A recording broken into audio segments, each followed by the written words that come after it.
The chandelier light glinted off crystal glasses as David Rossini surveyed the tense business meeting, anxiety mounting as his translator fumbled through Japanese honorifics. This deal worth $50 million with Tanaka Industries would determine the future of his family's shipping empire. The Japanese businessmen exchanged uncomfortable glances, their polite smiles fading into expressions of growing offense. David's uncle Carlo fidgeted nervously beside him, shooting daggers at the incompetent translator who clearly misrepresented their proposal.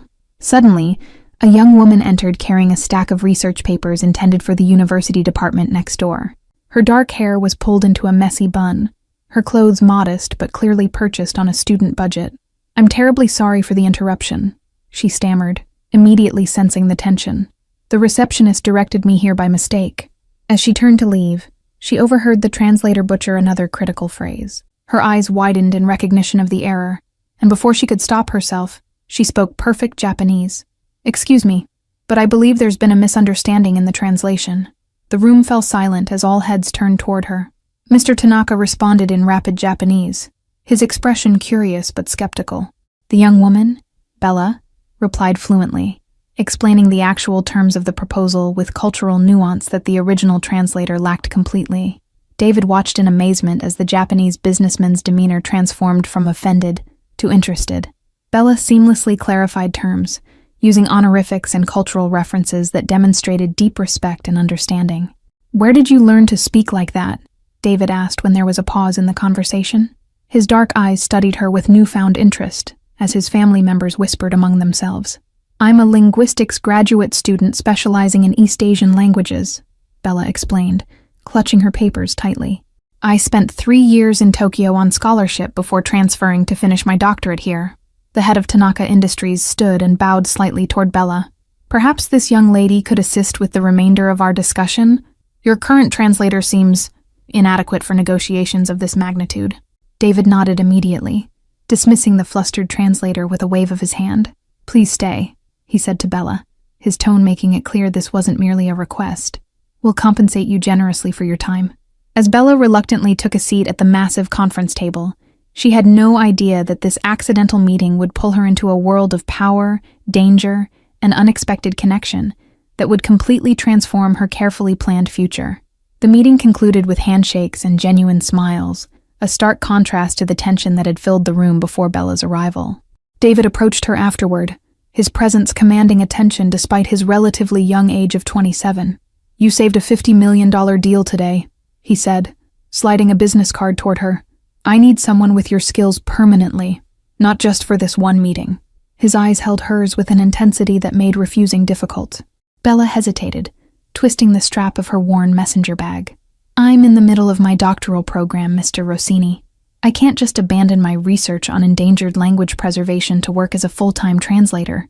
A slight smile played at the corner of David's mouth as he named a salary figure that made Bella's eyes widen. "Part-time, flexible hours around your classes, and I'll fund your entire research project as a business investment in linguistic preservation." The following morning, Bella arrived at the Rossini headquarters, a sleek downtown building with security that seemed excessive for a shipping company. Guards checked her ID twice before escorting her to David's office on the top floor.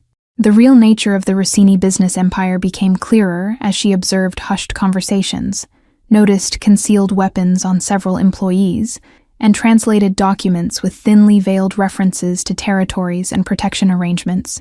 "You're not just in shipping, are you?" she finally asked David directly after a week of translations. The question hung in the air between them as his expression darkened momentarily, before settling into careful neutrality. David leaned back in his leather chair, studying her reaction. "My family has diverse business interests. The shipping company is legitimate, but yes, there are other ventures that require discretion. Does that change your willingness to work with us?" Bella considered her options carefully, knowing she should walk away but thinking of her mounting student debt and struggling mother. "I'll translate business negotiations only, nothing that directly facilitates anything illegal." "Fair enough," David agreed, surprising her with his easy acceptance of her terms. "Though in our world, those lines aren't always clearly drawn." He stood, indicating their meeting was over. "The Tanakas are returning tomorrow. Be ready." Carlo Rossini made no effort to hide his disapproval when Bella entered the conference room the next day. Family business should remain within family. he muttered loud enough for her to hear. Outsiders can't be trusted with our affairs. David silenced his uncle with a sharp glance before turning to Bella with unexpected warmth. Ignore him. Your skills are invaluable to us, and some people just fear what they don't understand. His hand briefly touched her shoulder, a gesture that somehow felt both reassuring and dangerous. Over the following weeks, Bella's presence became crucial to expanding the Rossini influence in international markets. Her linguistic expertise opened doors previously barred by cultural misunderstandings, particularly with their Japanese and Chinese associates. David began inviting her to informal dinners after successful negotiations, their conversations extending beyond business to literature, philosophy, and their contrasting upbringings. In these rare, unguarded moments, his intimidating facade softened into something more human. The Rossini compound, where she was occasionally summoned for emergency translations, was an old-world Italian villa transplanted to American soil. Armed guards patrolled manicured gardens while inside. Priceless art hung alongside family portraits spanning generations. It was during one such late-night summons that Bella first met David's younger sister Natalia, a fiery 20-year-old art student who seemed delighted to have another young woman in the male-dominated household. "Finally, someone interesting to talk to," she exclaimed. Unlike her brother, Natalia spoke openly about family matters, inadvertently revealing the extent of their criminal operations and the power struggles that threatened their stability. "Father's illness has forced David to take control too young," she confided. Bella's growing closeness to both siblings didn't go unnoticed by Carlo, whose suspicion escalated to outright hostility. "She knows too much," she overheard him telling David. "Your father would never allow an outsider this deep into our business." The rivalry between the Rossini family and the Morales cartel became apparent when Bella translated intercepted messages suggesting a planned territorial incursion. David's expression turned cold as he realized how close they'd come to ambush. "You just prevented a war," he told her afterward, his voice low and intense as they stood alone in his office. That information would have come too late through regular channels. Their eyes locked, the air between them charged with unspoken tension. That night, a black SUV followed Bella home from campus, maintaining a menacing distance until she called David in panic. Within minutes, 2 Rossini security vehicles appeared, escorting her safely back to her apartment. "It's not safe for you anymore," David said when he arrived at her door, concern etched on his features. "The Morales family has identified you as valuable to us." He hesitated before adding, "You should move to the compound temporarily."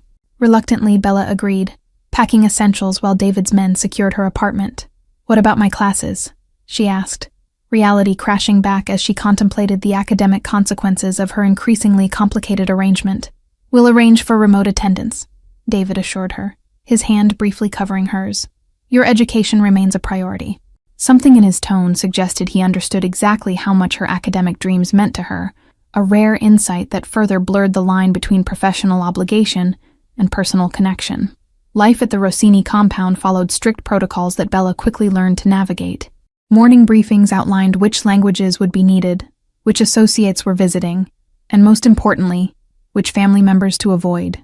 David's father, once the formidable head of the family, now resided in the East Wing.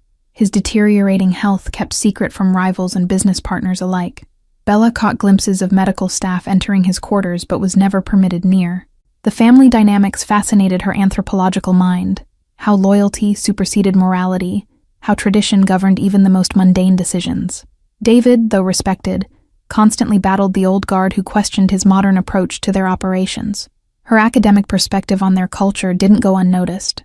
"You observe us like specimens," David remarked one evening as they worked late in his study. "What conclusions have you drawn about the primitive Rossini tribe?" His tone was teasing but curious. "That you're trapped by traditions you didn't choose," she answered honestly. "That beneath the criminal enterprise is a family desperate to protect its own." The boldness of her assessment hung between them, until he nodded slowly in acknowledgement. Her value to the organization increased when she identified linguistic patterns in communications that revealed a mole within their distribution network. The betrayal had cost them millions before Bella's analysis pinpointed the source. At David's insistence, Bella attended the confrontation with the traitor, a trusted associate of 15 years. "She deserves to see the results of her work," David declared, when Carlo protested her presence at such an internal matter. The man's confession, extracted without violence but through the irrefutable evidence Bella had compiled, became her first direct participation in family justice. David watched her reaction carefully, gauging whether she could stomach the reality of their world. Later that night, unable to sleep, Bella found David alone on the terrace, nursing a glass of whiskey. "Does it get easier?" she asked, joining him at the stone balustrade that overlooked the city lights below them. "Making decisions that destroy lives?" He turned to study her, moonlight casting shadows across his features. "No, and it shouldn't. The day it becomes easy is the day we become the monsters others believe us to be." His vulnerability in that moment shifted something fundamental between them. Their professional relationship evolved as David began consulting her on strategic decisions beyond translation. Her outsider perspective offered fresh approaches to old problems, earning reluctant respect from even the most traditional family members. Natalia delighted in Bella's elevated status, dragging her shopping for clothes, befitting a Rossini advisor, and sharing family stories that humanize the intimidating figures Bella worked alongside. "You're changing things here," she whispered conspiratorially. The annual consortium of East Coast families loomed on the calendar, a gathering where alliances were formed and grievances addressed under the thin veneer of a legitimate business conference. David shocked everyone by requesting Bella attend as his personal advisor. "Bringing an outsider is unprecedented," Carlo argued during a heated family meeting. "She'll be viewed as a weakness, or worse, as your woman." The implication made Bella flush, while David's expression hardened into dangerous stillness. "She attends as a key strategic asset," David stated with finality. "Anyone who misinterprets her role will be corrected." The authority in his voice silenced further debate, but the sideways glances from family members spoke volumes about their assumptions. The conference venue, an isolated luxury resort in the Adirondacks, buzzed with tension as family representatives arrived with their security details. Bella felt the weight of countless calculating gazes assessing her proximity to David Rossini. Ricardo Morales, head of their rival organization, approached Bella during a brief moment alone at the reception. "Such talent wasted on the Rossinis," he murmured in perfect English. "My offer stands at twice whatever David pays you, plus guaranteed safety." Bella's refusal was immediate but polite, maintaining the delicate diplomacy required in such settings. What she didn't mention was the recording device David had insisted she wear, capturing every word of Morales's attempted recruitment. Later that evening, a USB drive was slipped into her evening clutch while she visited the ladies' room. The anonymous note attached contained one line: "The Rossini heir is not who he claims to be." Curiosity warred with loyalty as Bella contemplated the drive back in her suite. Professional ethics demanded she report it immediately to David, but the cryptic message gnawed at her researcher's instinct for uncovering truth. The files contained financial records showing David had secretly met with Morales representatives 3 times in the past month, with substantial funds transferring between accounts. The evidence suggested betrayal at the highest level of the Rossini family. Heart-pounding, Bella confronted David in his suite, the damning documents displayed on her tablet. "Explain this," she demanded, her voice barely steady.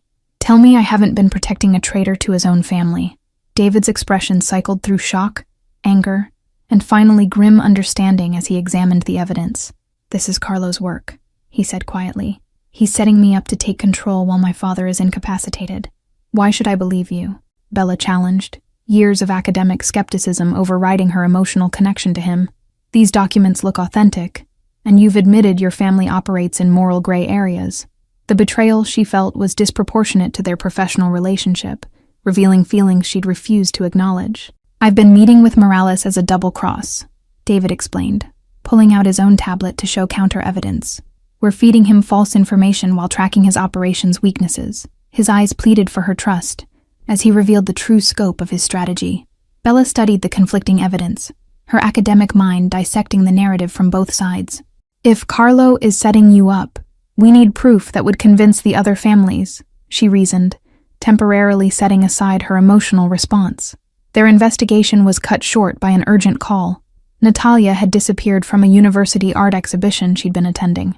David's face drained of color as he listened to the security detail's report of suspicious vehicles near the gallery. "They've taken her," he said, rage and fear battling in his voice. "This is Carlo's endgame. Distract me with false allegations while striking at my sister." The calculated cruelty of targeting Natalia spoke volumes about how far his uncle would go for power. The warehouse district's security cameras had been disabled hours before Natalia's abduction, revealing premeditation that chilled Bella to her core. David's team discovered the same electronic signature used previously when shipment data mysteriously disappeared from their secure servers. Carlo's been planning this for months, Bella realized, pulling up language patterns from previous communications that suddenly made terrible sense. Her linguistic analysis had unconsciously tracked the evolution of Carlo's betrayal through subtle shifts in his formal communications. With Natalia's life hanging in the balance, David revealed a contingency he'd never shared, a network of loyal operatives unknown to the family council, positioned throughout the city. "I always suspected Carlo might move against me," he admitted, his voice tight with controlled fury. Rain began to fall as they finalized their rescue plan, the weather forecast giving them additional cover for approach. Bella studied the building schematics, identifying multiple entry points while David's security chief outlined guard rotations based on thermal imaging data. A text message arrived on David's phone with coordinates and instructions. "Come alone or she dies." The linguist must translate the terms. The demand confirmed Bella's involvement wasn't coincidental. She'd been part of the plan from the beginning. "It's a trap for both of us," she realized aloud. "Carlo's eliminating everyone loyal to you while you're painted as the traitor." The pieces fell into place with devastating clarity. Her linguistic analysis had threatened Carlo's secret alliance with Morales. David's network of loyal soldiers mobilized with terrifying efficiency, gathering intelligence and surveillance on the abandoned warehouse at the coordinates. "I won't risk Natalia's life with a frontal assault," he decided, formulating a different approach. Bella surprised him by volunteering to enter first. "They expect you, not me alone. I can create a distraction while your team positions." Her plan was reckless, but strategically sound, using their enemies' assumptions against them. The warehouse loomed dark and foreboding as Bella approached, hands visible to show she carried no weapons. Inside, Natalia sat bound to a chair, her defiant expression marred by a bruised cheek that made Bella's blood boil. "I'm here to translate as requested," Bella announced to the shadows, counting 6 armed figures including Carlo, who stepped forward with a triumphant smile. How fitting that David sends his pet translator to negotiate his sister's life. Carlo's monologue revealed the extent of his betrayal, a years-long conspiracy to undermine David's leadership, frame him for disloyalty, and seize control of the family business. "My brother was too weak to lead properly, and his son is no different," he spat. As Carlo gloated, Bella caught Natalia's eye, giving an almost imperceptible nod. She'd been wearing a wire, broadcasting his confession to David's team surrounding the building. The warehouse erupted in orchestrated chaos as smoke grenades burst through windows and David's loyal guards stormed in from all sides. The aftermath of Natalia's rescue transformed the family power structure overnight. Carlo and his conspirators were detained in the Rossini's private holding facility, awaiting judgment from David's father, who had been briefed on his brother's betrayal. Bella's recording of Carlo's confession became crucial evidence, exonerating David from allegations of disloyalty. "You've saved this family twice now," David told her privately, the weight of leadership momentarily visible in his exhausted eyes. The scheduled meeting with the Tanaka conglomerate couldn't be postponed despite the internal crisis, forcing David to present strength when he felt most vulnerable.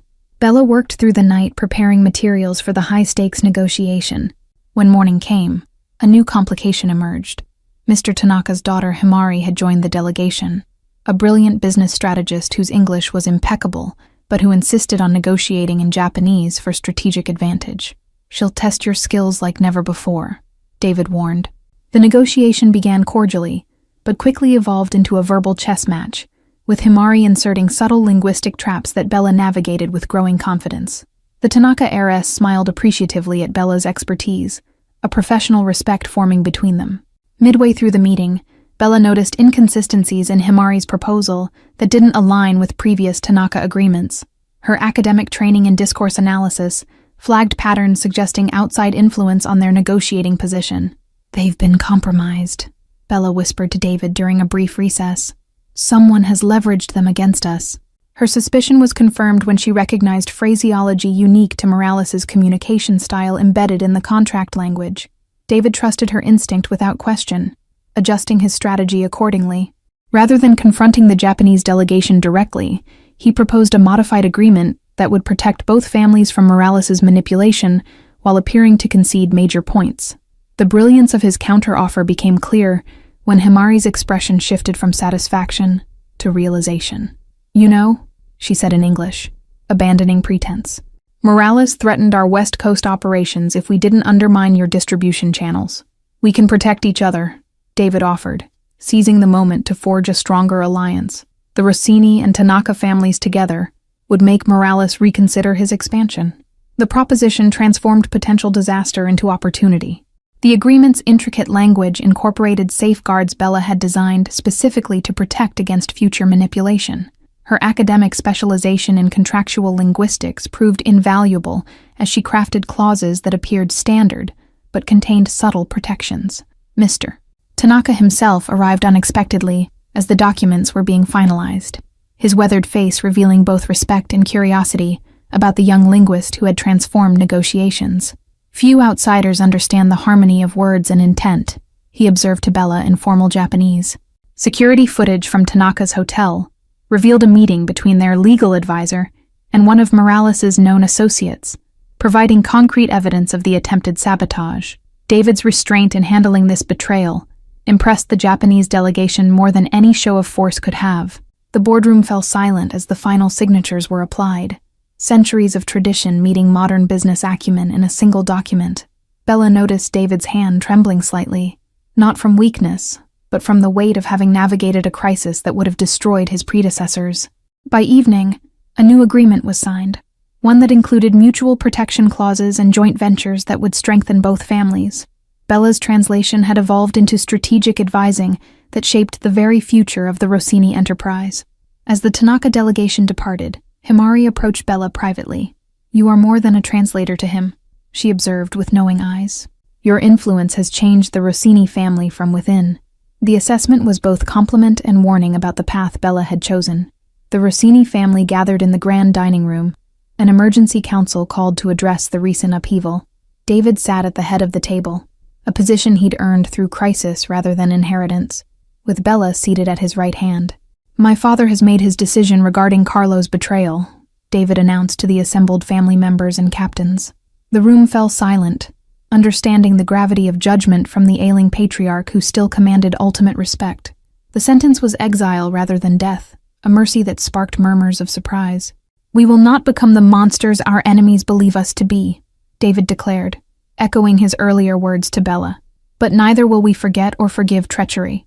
With Carlo's faction removed, David introduced structural changes to the family business that reflected Bella's influence. Greater transparency between divisions, merit-based advancement rather than seniority, and legitimate expansion into international markets. "Some will say these changes weaken us," he acknowledged, meeting the gaze of each family member. "I say they evolve us beyond the limitations that nearly destroyed us from within." His vision represented a bridge between tradition and necessary adaptation. Natalia, recovered from her ordeal, championed her brother's leadership with passionate support. "David protected me when Carlo would have sacrificed me," she reminded the hesitant elders.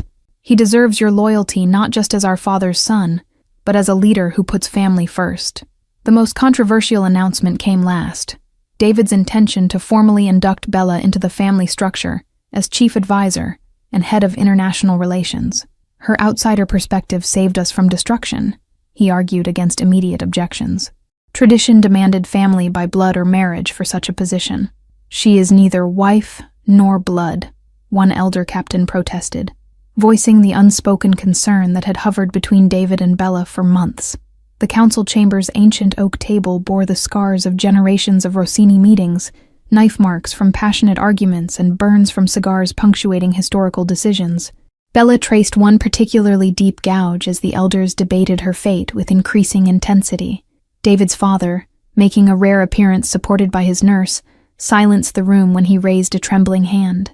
"Innovation preserves tradition," he rasped, his once powerful voice reduced to a whisper, but carrying the weight of final authority within the family structure.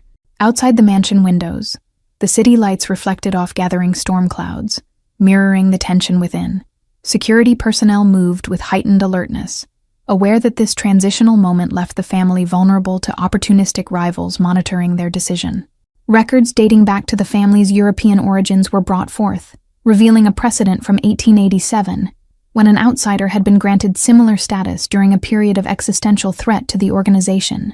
History supports this decision, Natalia announced triumphantly, brandishing the yellow document.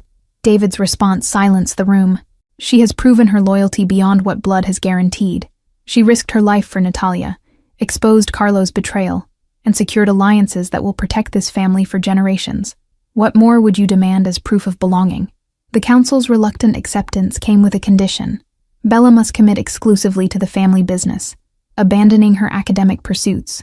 The choice represented the final crossroads between the life she had planned and the one that had claimed her. Your dissertation was about endangered languages and how they preserve unique worldviews, David reminded her when they spoke privately afterward. Perhaps this family's way of life is its own endangered culture, and you've become its unexpected guardian. Bella's decision wasn't about David alone, though their unspoken connection had grown undeniable. It was about finding purpose in bridging worlds, academic insight married to practical application, tradition balanced with innovation, power tempered with principle. For the first time in generations, the Rossini family evolved beyond survival into something with legitimate potential, guided by a student who had simply been in the wrong place at the right time. Thank you all for following this story. If you're enjoying it, write in the comments where you're watching from, and don't forget to like, subscribe, and share the video, as your support is important for me to continue here.